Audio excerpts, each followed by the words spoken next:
guys, we are here with George Quattramani. Did I get that right? Yep. Cool. I see this. This is gonna be in the video. Oh my Anyways, gosh. so he is part of our series for this week. It will be him, Chris, and Juan. Anyways, George, how do you feel going into TFE this year? Pretty good. Personally, I feel a lot better than last year. I feel like the program's really amped up. Shout out to Ryan for that. That's that coach by Ryan. And yeah, I feel good, feel prepared. Put in all the work I could with the time I had and everything. So yeah, I feel good about it. So last year you were intermediate, barely qualified. Then you finished what, 7th overall? And then, so this year you're gonna go amateur, and that was the game plan after last year. But then we had some hiccups. No thanks to Benny Hannes. You were gonna go individual, then you got roped in team, then you thought you were just gonna go team, and then you got the late invite that you were going individual. How did that all kind of play out within the month of, I guess, when everybody was getting invites? Well, it was very hectic and chaotic because, like you said, I signed up for individual, and then we had some teammate issues where one of them got injured. So I jumped in the team to help out and possibly go team with them, just in case he wasn't recovered in time. When I didn't qualify for individual in the beginning, it was team, so I just decided, okay, cool, like, I'm gonna go rock it with the team, just enjoy it. And then I got the late invite for individual, and I was like, oh man, like this again. So it was a lot of jumping back and forth and kind of stressful because I felt like I was almost in a way letting people down. But luckily, the other teammate's hand was able to recover in time, and he was able to fill in for me. Cool. Take his spot back, I'm sorry. Fill in for me. So what is the next step after Fitness Games? We know that you just started a new job, full-time, working at a chiropractic office. You're engaged. You're doing that next year, correct? Yes, next May. And then just kind of like what's the next going forward? I mean, this is kind of the end of the season in a way, and then we kind of just restart up and get back on track with the new season, how it begins. And like I asked Ryan, like, what's next? Are we Wadapalooza, Granite Games? We're going to the MAC next year? Like, what do you want to see? I'm really down for whatever, whether we do the fitness experience again or the Wadapalooza, that would be awesome. I would love to try out for Wadapalooza. I really want to focus on my weaknesses, preferably my strength. And that's where I really struggle the most, is moderately heavy to more on the heavy side barbell cycling, especially conditioning workouts. That's what I really want to focus throughout the year. For work, yeah, I did get a new job. It's a full-time, like in there at 9, out there by 7 on the early day. So within that time frame, I want to be able to try to train in the morning when I can, train at night when I have time, or even in between my shifts when I get the 2-hour break or so. Engagement, yes. Just want to also try to juggle that too. Don't want to cause any issues with my personal life or anything, because that's one thing that I don't want to mess up. Pro's there for a reason, so. What will she be wearing at Fitness Games for you? Do you have a special shirt she's gonna make, or? If she does, it's gonna be a surprise. I don't know about it. I just ordered her one of the tank tops that we have for the gym that everyone else is gonna be rolling through with. So I might talk to her now that you mentioned it, because that's actually a good idea. Kind of like that. I may be someone with my last name on. I don't know. We're gonna have a nice little baby bump out there with somebody. Oh my gosh. Everybody's gonna have their own little thing. Last thing, what's your statement for this year? Like, what would you be okay waking up with Monday morning after everything's said and done, and being like, all right, that was good. Now on to the next year. Probably, I say top 30 for me. Like, if I can walk away being top 30 overall, I would be more than satisfied. I'd be more satisfied with that than getting 7th place overall in the intermediate division last year, just because I technically qualified for the intermediate division, but barely. This year, I didn't qualify for the amateur division, so I want to be able to make something out of nothing, if that makes sense in a way. Because I want to be able to say, I didn't make it in the beginning, but I busted my butt throughout the couple months to prepare and be able to place in the top 30 at the actual comp. You're gonna take the chance. Some people deny it, so I'll make the most of it. Yep, exactly. All right, guys, this is George. We'll be seeing him next Saturday, because luckily, since he's amateur, he doesn't have to work out Friday like some of us. Hey guys, we are here with Chris Scheiben, the top finisher out of the gym in the scale division for the qualifier. We're gonna get to it. So, Chris, you're not the same person you were a year ago. No, I'm not. How much weight have you lost? About 20, 25 pounds. And people know this. Overall, I've lost 50 pounds. Started out at 285.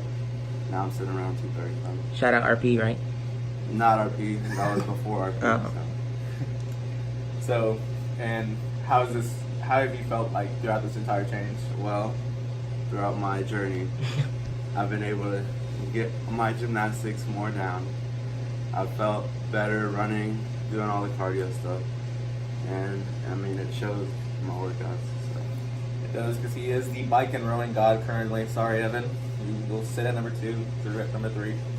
So, last year you were out there with us, hanging out in the stands. Right. And you could see that there was like, man, I want to be here next year, and you made it happen.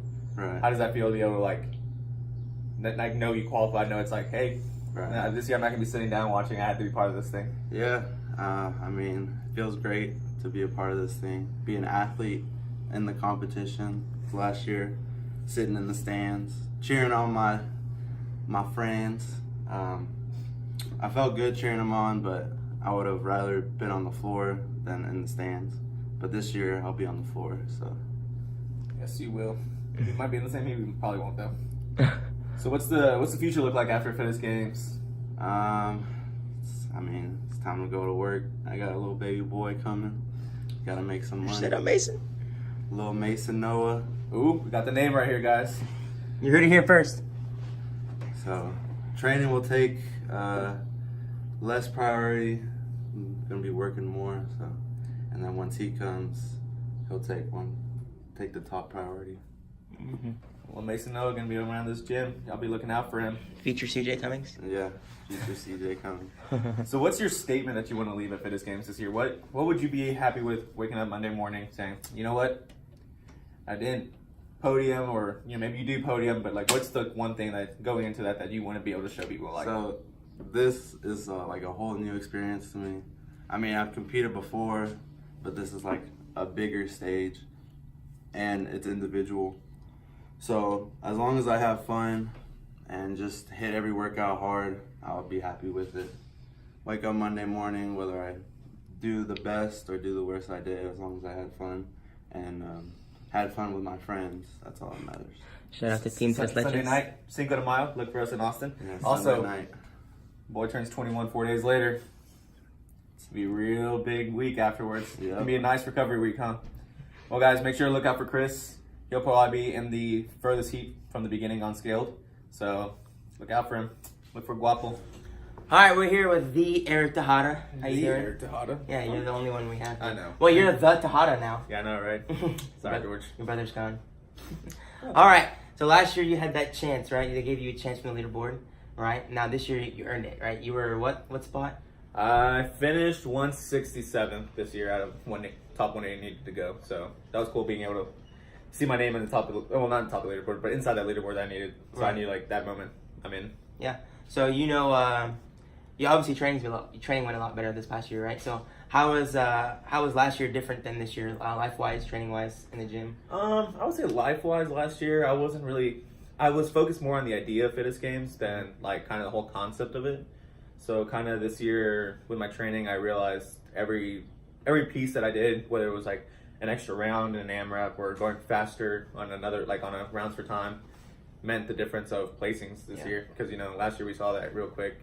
And then also, sometimes you gotta try to keep yourself a little more accountable because, like you saw last year, you had to do chest bars instead of pull-ups. Mm-hmm. But then the person next to you just had to do like 4 head-ups. So it's like, so you just have to be ready for that. But I mean, I think this year I've become a better athlete than I was a year ago. I'm more prepared, I would say. Yeah.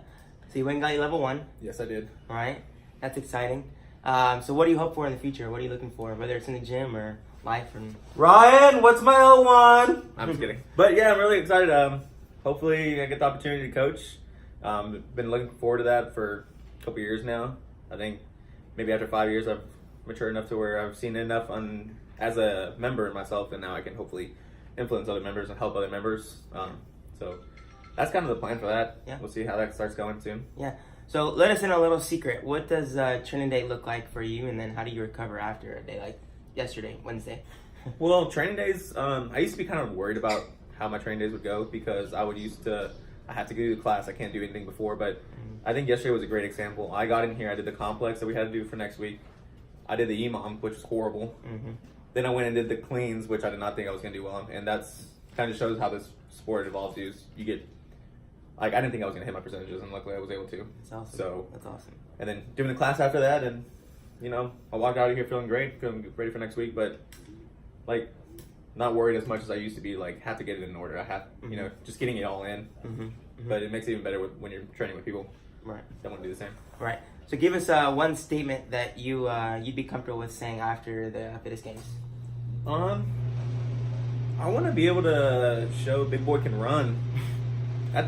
As much as I'm excited for the complex, and I'm hoping maybe for a top 10 on that one, maybe top 3, we'll see. I really want to do well in the run because I don't want to be like, oh, this guy can hit this complex, but he can't do that, you know? Right. So Right. I want to actually be able to go out there, and if I can place in the upper half on that, I'm really, really excited. Yeah. So look out on Flow Elite for that event. It's called Road to Glory. Scale division right here. 8 a.m. Saturday morning. There we go. All right, Eric. Thanks for joining us. Thanks, Justin.